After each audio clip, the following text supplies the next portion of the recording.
Sometimes bad kisses happen to good people. You've got to worry about tongue placement and dry lips and the lingering effects of a poorly chosen lunch.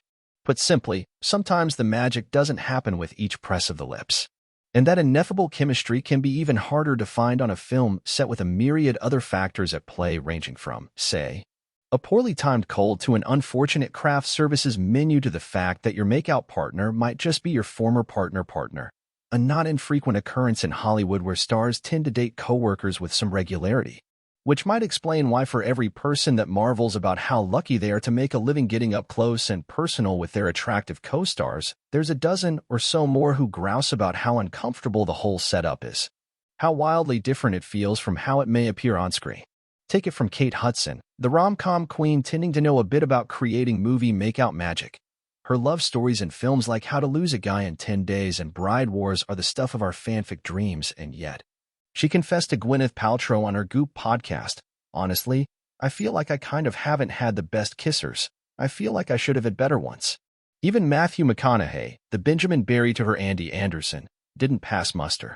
"Every time I kiss McConaughey, it's like there's just something happening and there's like snot or wind," she explained.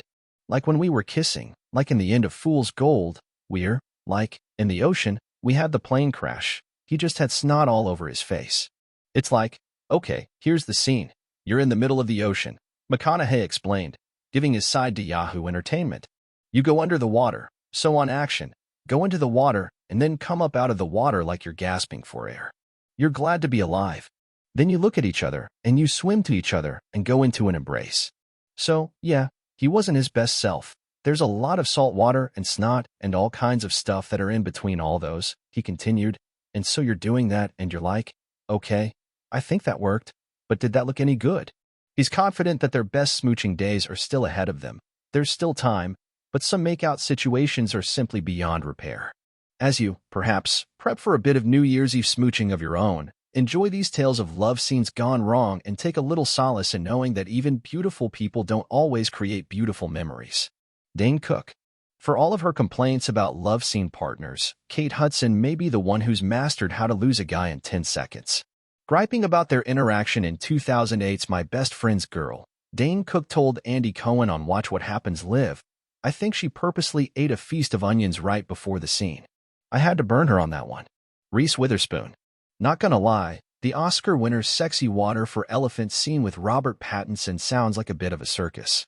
I was doing it when I had a really bad cold," the Twilight heartthrob revealed during his MTV First Robert Pattinson special in 2011. "My nose is running all over the place, and it was in one of the additional photography scenes, and Reese had this wig on, and literally, I was wiping my nose on her wig." Witherspoon agreed it was a bit, hairy. "He did have a very runny nose, yeah," she said. "It wasn't appealing. It wasn't pleasant." Selena Gomez. Admittedly, the former child star doesn't have the sweetest memories from her stint on The Sweet Life of Zack and Cody. Paired off with Dylan Sprouse for her first ever smooch, "I actually leaned in to kiss him, and I had my eyes closed a little too early, and I ended up missing, like, half of his lip," she recalled the Tiger Beat. "It ended up being the most awkward kiss in the world. But I was 12, so it was okay, and it was good. Actually, the worst part," she said on the Kelly Clarkson show in March, "was that she actually had a major crush on Cole Sprouse, then I guest starred on the show, but I kissed his brother." Emma Watson. "The magic wasn't exactly there when pals Watson and Rupert Grint took their friendship to the next level 7 films into the Harry Potter franchise. With so much build-up, the then 19-year-old admitted to MTV News that she was buzzing with anxiety. I was like, do I use tongue? Do I not use tongue? Do I cover my teeth? What do I do? Do I go first? Oh my God," she shared in the 2009 chat. "I ended up pouncing on Rupert. I was so desperate to get it over. After the first take he was like, 'Whoa, there. Where did that come from?' I was like, 'Sorry, Liam Hemsworth.'